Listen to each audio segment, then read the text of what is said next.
7 de noviembre.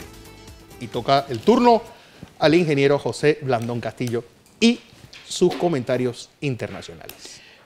Buenos días, Fernando. Buenos días. Buenos días a toda nuestra audiencia. Oiga, martes 7 de noviembre.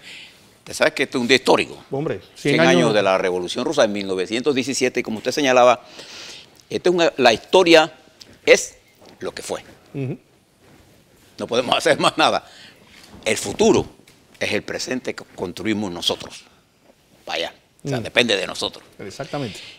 No hay la menor duda que esta fue una revolución contraria a las teorías de Marx y Engels. Esta no fue una revolución por el proletariado. Esta fue una revolución hecha por una élite política de alto nivel, porque no eran muchos, en una sociedad campesina, agraria. La Rusia no era la Rusia industrial. Sí. Se esperaba una revolución socialista en Inglaterra, Francia, Alemania, no en Rusia.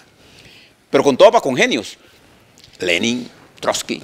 Que hay un escritor, Ernest Mandel, tiene 2 libros sobre Trotsky, El profeta armado y otro, El profeta desarmado. Eran momentos en que uno podía leer cosas importantes que está pasando en el mundo. De manera que este es un acontecimiento que todavía tiene impacto en la sociedad nuestra. Oiga, antes de entrar al plano internacional, la fiesta uno la cuenta como le fue. Así es. Yo creo que los desfiles en general, los muchachos dieron muestra de todo su entusiasmo, hubo de todas clases de expresiones, de solidaridad.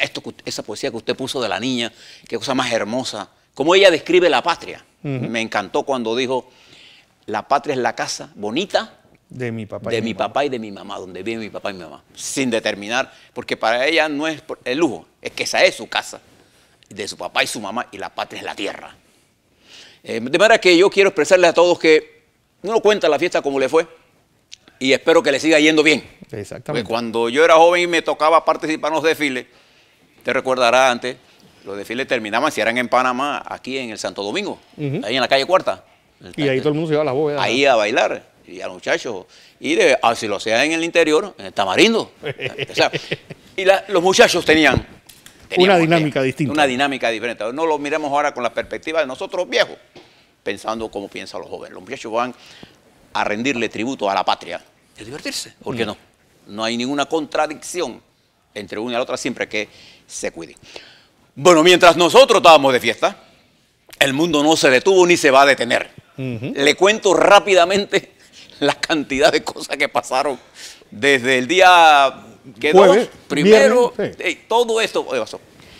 Primero, los Paradise Papers, que yo creo que deberían llamarse los papeles de Inglaterra, pero como los imperios son los imperios, le ponen otro nombre. Los Paradise Papers constituyen un nuevo elemento, más de 13.7 millones de documentos de 2 bufetes de abogados, entre ellos Appleby, que tiene sede en Bermudas, saca, entre otras cosas, porque hay un montón de gente envuelta allí, quiero decirles que cuidadosamente ahora, el mundo capitalista de peso dice que en el fondo aquí no hay un delito, porque efectivamente no hay un delito. Lo que hay es dudosas transacciones de supercompañías. Le voy a dar una cifra, que probablemente a través de estos 13.7 millones dejaron de pagar casi 9 trillones de dólares. Bueno, trillones en inglés, 9 billones en español. Eso significa mucho dinero que dejaron de pagar. No es que se lo roban, sino que no hay ninguna cosa que diga que es ilegal que yo quiera haga todo lo que tenga para pagar menos impuestos. Bueno, vamos a decir, 9 billones de dólares es el PIB de Estados Unidos. Entonces, lo que quiero explicarle con esto es que el 20% del PIB mundial, ¿sí? Vamos a decirlo así. Se lo dejaron de pagar.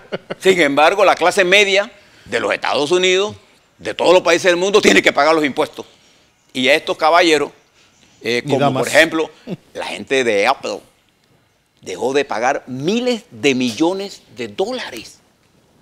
¿Ah? ¿Qué les parece ese cuento? Entonces, yo quiero saber si la OCDE ahora le va a caer a Inglaterra, a los Estados Unidos, y le va a hacer, los va a poner en todas las listas grises, negras, amarillas, rosadas, todas las listas deben estar. Seguro que no lo van a hacer. Pero esto incluso le advierto que el secretario de Comercio de los Estados Unidos, Y el de Estado. Y el de Estado, pero particularmente el de comercio, en una transacción, en una compañía llamada Navigator Holding, que nada más y nada menos, el socio principal es el señor Timchenko. ¿Adivine quién es? Un oligarca ruso ligado a Putin. Y este señor, este caballero secretario de Tesoro, de Comercio, tenía acciones ahí. Él dice que eso no es ilegal. Siendo secretario de Comercio. Ese fue uno de los que empujó las investigaciones contra nosotros, así como usted lo señalaba esta mañana. Pero además la reina de Inglaterra, hay un montón de gente metida en esto. Ellos saben esto. El problema de estas casi ilegalidades, porque no son ilegalidades, tenemos que decirlo claramente, es que ellos nos exigen a nosotros cumplimientos de la ley, mientras ellos, Inglaterra, Estados Unidos, Francia, tienen sus paraísos fiscales donde sus millonarios necesitan de esto. Y yo a veces me pregunto, ¿puede el mundo capitalista desarrollado, el capital financiero internacional, vivir sin esto? Yo creo que no. Es más, no pueden tener. ¿Cómo serían las transacciones de venta de armas? Yo creo que ustedes sepan que una de las cosas más ricas en el mundo, que produce más ingresos, es la venta de armas que hacen a países como, por ejemplo, en el continente africano, en el Mediano Oriente. Todas clases de armas las venden y todo ello necesita un entramado de bancos, de cuentas falsas. La CIA, ¿cómo opera? Con bancos, ¿cómo operan los organismos de inteligencia con cuentas fantasmas? Entonces, todo este entramado ha sido montado precisamente para ocultar cuentas. ¿Y quiénes pueden ocultar cuentas? Usted y yo, ¿no? Que hoy vamos a abrir nosotros, somos unos limpios. Sí. Esto está en discusión en el mundo y esto va a replantear una sola cosa seria. Y como eso si fuera poco, antes de estos papeles que se anunciaron el 5, o sea, el día que nosotros estábamos en Colón celebrando, Arabia Saudita anuncia una inusitada purga. Acuérdense que ese es un rey, ¿no? El viejo estilo estalinista. Ahí no hay ley, no hay nada. Ahí lo que dice el rey es lo que dice el rey. Príncipes, ministros, gente multimillonaria está presa. En lo que llaman ellos el inicio de una masiva investigación por corrupción. Bueno, hablar de corrupción en Arabia Saudita es hablar de mucho dinero. ¿Y qué trajo esto como consecuencia inmediatamente? El petróleo subió. Subió porque que Arabia Saudita esté diciendo que príncipes herederos, además uno de los príncipes herederos murió en un accidente, ahí está pasando de todo. De todo está pasando y nosotros no sabemos de nada. Pero ahí está pasando una cosa importante. Arabia Saudita quedó aislada cuando el presidente Trump, sin política exterior, ha permitido que un nuevo eje de poder se desarrolle en el Mediano Oriente.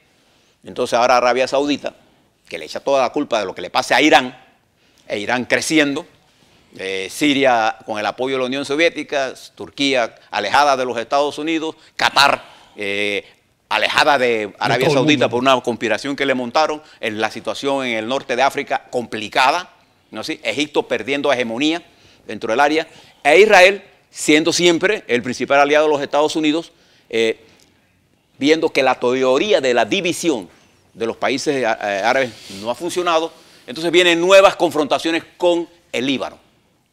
Todo eso está pasando mientras nosotros sonamos tambores aquí en nuestro país. Pero además de eso, el presidente de los Estados Unidos acaba de llegar, bueno, ya llegó, ya está en Corea del Sur, y extraño, fíjese, usted se recuerda de la retórica de Trump, hablando de la guerra y que el señor le decía, ¿cómo se llama?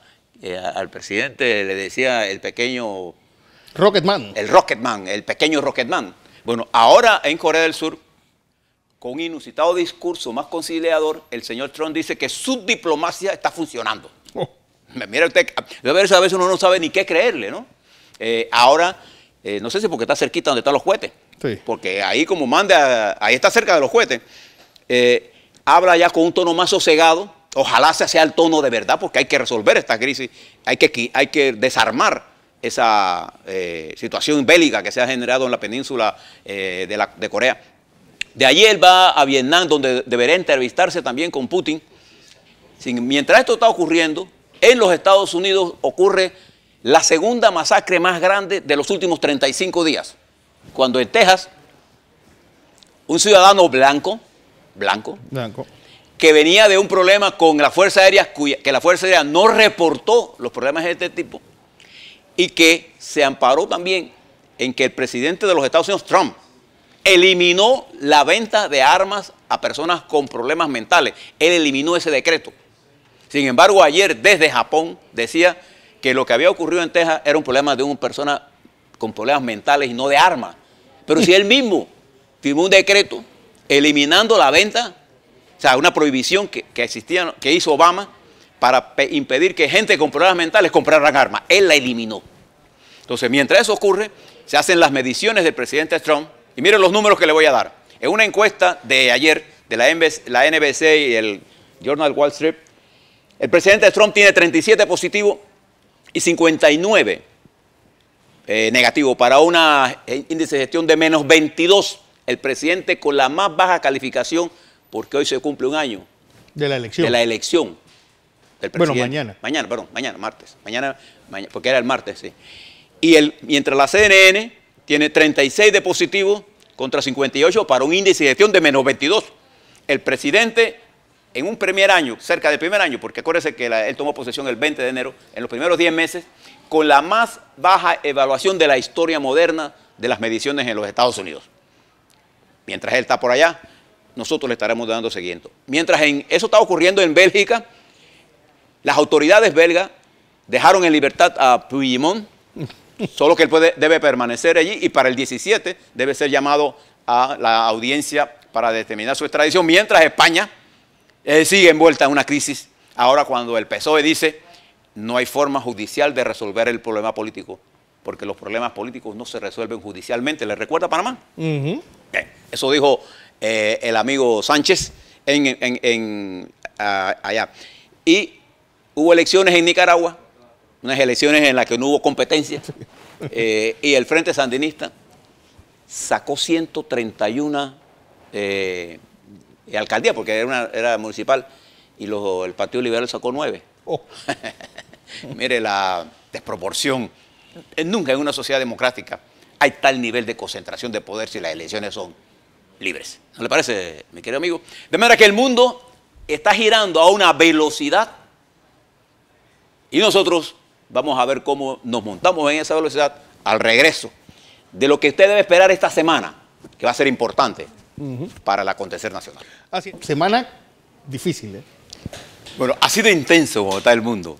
Va a estar Panamá. Y de intenso como están nuestros muchachos en las calles.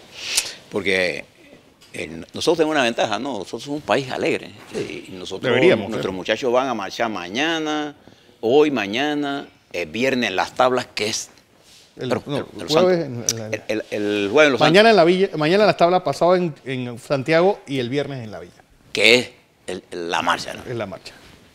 Bien. Y se van a disfrutar, y todos vamos a disfrutar y a sentir la patria. Pero también se van a divertir los muchachos, y eso es importante. Pero en Panamá, quisiera hacer un análisis de lo que va a ser el jueves. Pero primero quiero darle dos adelantos de cosas que están ocurriendo, Fernando y estimados televidentes. Todavía no entiendo por qué sigue detenido Gustavo Pérez. Hoy sus abogados tienen una conferencia de prensa. Hay una orden de la Corte en que cambia la medida cautelar y creo que debería darle cumplimiento a esa decisión de la Corte Suprema porque viene lo peor de todo es que ese documento de la Corte, tú le viste la fecha que tenía. De septiembre. De septiembre. Es decir, 2 meses una persona injustamente detenida y encima tener que esperar 2 meses más para que el fallo salga a la luz pública. Y yo creo que, independientemente de que eso no entra al fondo del proceso, hay que cumplir lo que la Corte determinó. Es una cosa que quisiera escuchar a los abogados hoy, pero esto es parte del entorno judicial donde estamos. También el presidente anunció que habrá cambios en los estamentos de seguridad. El director de la policía, Pinzón, será jubilado. ¿No? ¿Sí? El director del Senapron, Christian Hayer, también va a ser jubilado. Y el director del Senan, Pelcio González, también va a ser jubilado. En una edad tan temprana, ellos van a ser jubilados. Y ese salario, que se suma a los salarios de otros comisionados, aquí cuando quieren sacar a alguien lo que hacen es jubilarlo rápidamente, y se carga por parte del Estado, porque es el Estado el que va a asumir la jubilación hasta que él tenga los 62 años, que pasa al Seguro Social. En ese jubilaciones para dar paso a otros ascensos, nosotros a lo largo de estos años hemos acumulado unos gastos que cerquita están de los 100 millones de dólares. Mira la cifra que le estoy hablando, por estar jubilando prematuramente al chorro de comisionados que tenemos. Porque los jubilamos y todavía quedan como 120 activos. Más las cifras que manejo. Pero bueno, va a haber cambios en la policía y nosotros tenemos algunos datos de quiénes sean, pero no es el momento para hablar de eso hoy. Yo quisiera hablarles sobre lo que usted debe esperar para el jueves, porque he escuchado, Fernando, tanta gente decir y hablar cosas, y yo lo que quiero es que usted tenga la suficiente información. Nuestro colectivo le va a mantener informado de todo lo que está ocurriendo, pero nuestro primer esfuerzo para que usted tenga información verídica, para que usted tenga su opinión con respecto a este caso, se la voy a resumir en lo siguiente. Usted debe recordar que el 22 de diciembre del año 16 hubo una revelación que conocimos los panameños a través del Departamento de Justicia de los Estados Unidos, en donde altos ejecutivos de Odebrecht reconocieron ante la justicia norteamericana y llegaron a un acuerdo con la justicia norteamericana que habían entregado una serie de sobornos a un número plural de funcionarios de un número plural de países de nuestro continente y de otros continentes. En el caso de nuestro país, esa cifra era de 59 millones y eso levantó inmediatamente una situación muy seria en el país. Esto está precedido de una demanda que presentó el abogado Alvin Widen por allá por el año 2015 contra Odebrecht, sin pruebas concluyentes, pero se abrió un expediente a través del sistema penal inquisitivo. Cuando ocurre esto, ya tenía información la procuradora de cosas que estaban ocurriendo en Suiza y en Andorra, pero no tenía forma jurídica de llegar a acuerdos con Odebrecht. Usted recuerda perfectamente bien. Entonces se dio una discusión y se presentó a discusión de la Asamblea un anteproyecto que había preparado el presidente de la Corte Suprema, Ayub Prado, para homologar, si se quiere entonces, el sistema penal acusatorio con el sistema inquisitivo y dotar a las fiscalías de un instrumento que le permitiera a la fiscalía tener la posibilidad de lo que se llama delación premiada o colaboración para llevar a la justicia a gente en ciertos delitos. Esa ley de febrero 17, que es la ley 4, le permitió a la señora procuradora Kenia Porcel y a su equipo de fiscales iniciar un proceso de negociación con Odebrecht para llegar a un acuerdo de delación premiada o de un acuerdo que le permitiera tener acceso a la información que se generó en Brasil. Ese acuerdo se firmó, ustedes recordarán, en agosto. En agosto. Y a partir de ese momento, la Procuraduría, a través de su Fiscalía, ha estado en contacto con altos ejecutivos de Odebrecht para obtener toda la información que le permita a la Procuradora tener un caso con respecto a quiénes fueron los panameños o panameñas que estuvieron involucrados en ese proceso de sobornos. En ese periodo, entre febrero y agosto a lo que va a ver, ¿usted ha visto cuántas veces los señores abogados que comenzaron a atacar a la procuradora, que no estaba haciendo las investigaciones, etcétera? Bueno, durante todo ese periodo, la Procuraduría ha preparado toda una investigación. Nada más le doy como dato, en Brasil, para montar la operación de investigación, les tomó 3 años y medio. En República Dominicana le tomó 2 años. En Panamá, del 22 de diciembre a esta parte hay menos de un año.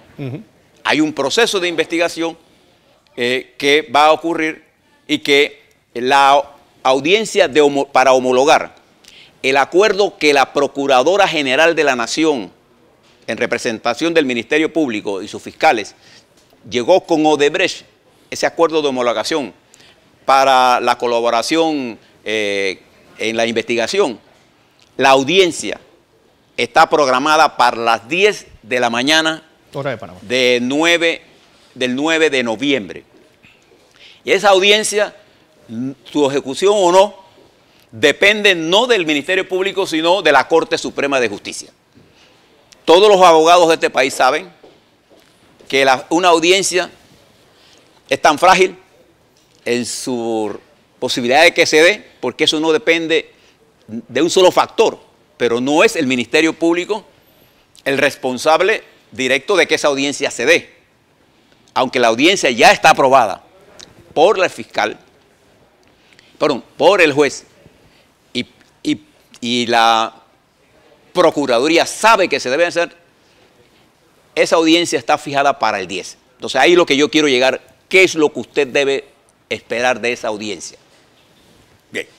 Le digo todo esto porque hay gente para todo, para protestar o para no protestar, para presionar. No importa lo que usted haga, qué es lo que va a ocurrir en esta audiencia. Es lo importante que usted sepa. Lo que va a pasar nosotros se lo vamos a narrar. Pero lo que usted debe esperar, lo que podría pasar. Primero, la fecha es el 9 de noviembre en la Corte Suprema a las 10 de la mañana.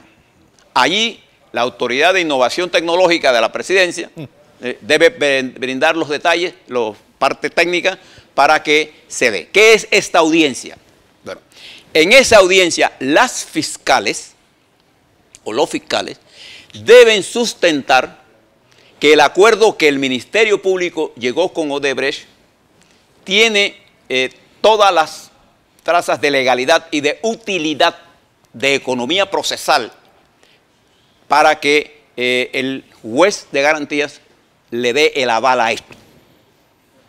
En realidad, el peso de la audiencia descansa sobre los fiscales que van a tener desde Brasil a 3 de los altos ejecutivos de Odebrecht, que son los que van a hacer las delaciones y que van a confirmar con una conferencia virtual ante las preguntas de la Fiscalía cómo fue que se dio esto.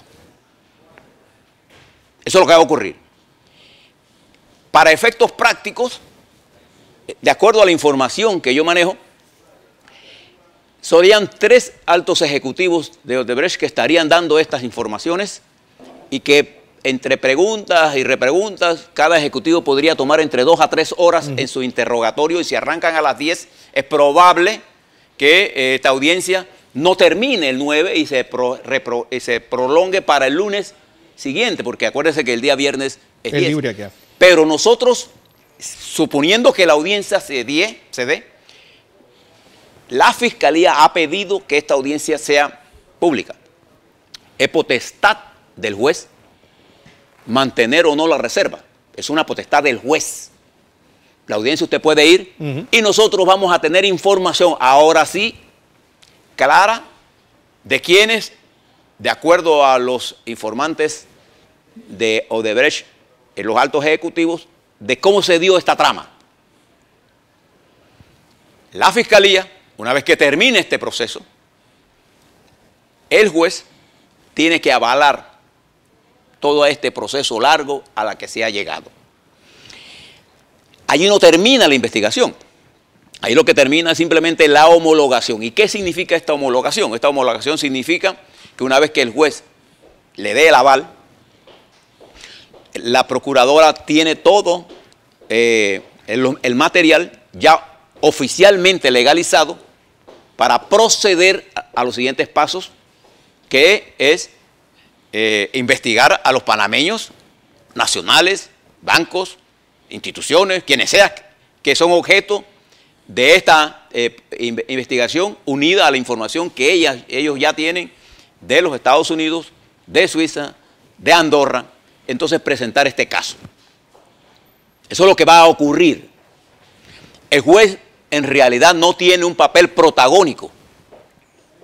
Aquí el papel protagónico lo va a tener la fiscalía, que es la que debe hacer el interrogatorio a los que están participando en esta audiencia de colaboración, de homologación en el caso de Odebrecht, y que debe de rendir la información que todos estamos esperando. Hombre. Una parte de la información, porque no toda la información está ligada a esto. Hay información que viene de Suiza, hay información que viene de los Estados Unidos, hay información que la propia Procuraduría ha tenido. Entonces, la segunda cosa que usted debe saber: si la audiencia termina, entonces ahí no termina el proceso. El proceso judicial comienza entonces para los nacionales. Aquí termina el proceso si el juez le da su visto bueno para Odebrecht Internacional. El proceso para los que están mencionados es que arranca. Y ya nosotros tendremos con mayor precisión lo que está ocurriendo.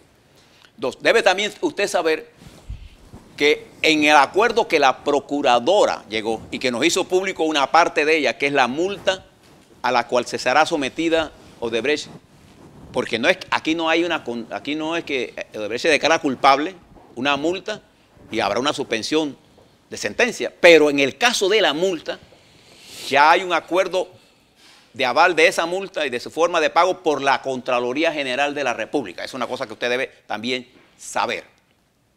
Lo importante que le quiero aconsejar es que sigamos de cerca lo que está ocurriendo y dejemos las especulaciones, ¿no?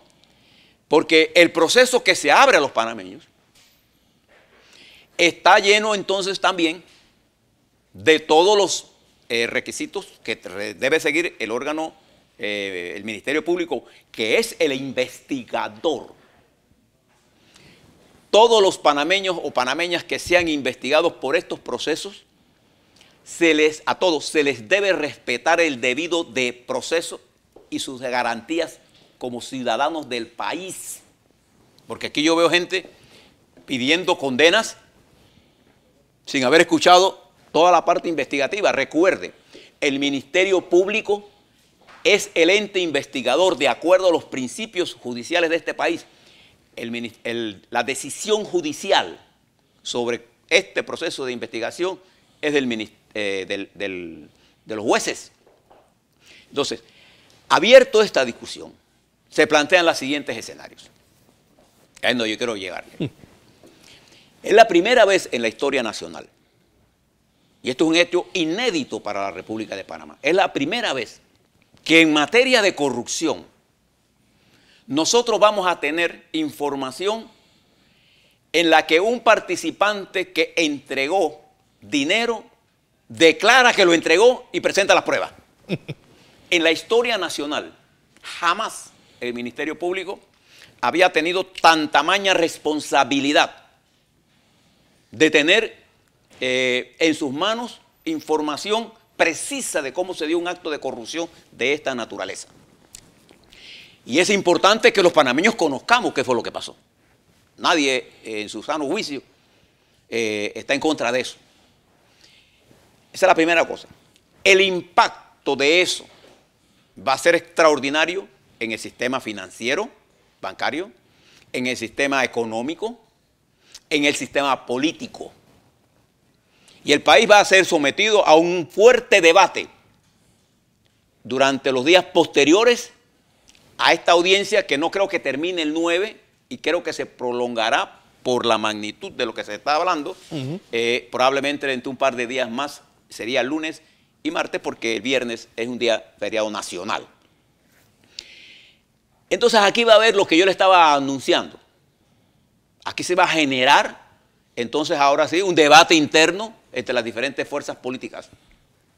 Yo quisiera hacerle un llamado a todas estas organizaciones que se dicen de la sociedad civil, que miran solamente con un lado, que presten atención al flujo de información y a la complejidad del caso, pero que no se dejen guiar por el odio al adversario político, sino que se dejen llevar por el respeto a la ley, a la Constitución y a los poderes establecidos. Punto. Si usted hace eso, entonces nos quitaremos de encima. ¿Usted se ha fijado, Fernando, cómo está de nocivo la comunicación entre políticos, de acusaciones, de ataques? ¿Por qué? Porque la ley de febrero del 17 también le da instrumentos a la procuradora para cualquier panameño o panameña que haya sido vinculado a este proceso a tener sus propios acuerdos. Claro. Porque al final, en la lucha contra la corrupción se interesa conocer cómo se dio para poder cerrar y también castigar a quienes violaron la ley. Pero el objetivo fundamental de la corrupción es llegar a todas las instancias de este proceso. Una vez que ocurra ese proceso, lo que quiero llamarle la atención a nuestra audiencia es que le demos seguimiento a esto. Y ojalá los abogados, porque aquí hay abogados y abogados, es como por ejemplo los médicos. Usted no va a un médico del corazón a veces una uña. Aquí hay abogados que opinan de todo del proceso penal. Que los abogados penalistas y la Procuraduría se den a la tarea de adiestrar, de educar a nuestro pueblo en estos procesos. Porque la atención va a ser tan intensa que va a haber un desplazamiento del interés por las fiestas patrias para este proceso. Y la Procuraduría debería utilizar estos días para educar a nuestro país en qué es lo que va a pasar, qué es lo que debemos esperar, ¿no es así? Y cuáles son los pasos subsiguientes en el tiempo jurídico, no en el tiempo mediático. Y fíjese que yo comencé este análisis viendo el caso de Gustavo Pérez. Que yo no le veo, fíjese, yo no he visto a ninguno de la sociedad civil esta defendiendo que hay una decisión de la Corte con respecto a un detenido y no se ha dado la libertad de ese detenido a pesar de una decisión de la Corte Suprema de Justicia. No lo he visto. Eso nos está indicando a nosotros que hay un proceso de politización. Es inevitable la lucha política que viene. Es inevitable. Lo que sí es evitable para el Ministerio Público ahora sí es no permitir que la mano política intervenga en estos procesos. Este caso de Odebrecht es tan emblemático que él solo va a definir incluso la forma como el panameño evalúa el Ministerio Público. Él solo. Este es un momento estelar para el Ministerio Público, pero también es un momento de alto nivel de complejidad y de compromiso y de responsabilidad para el Ministerio Público.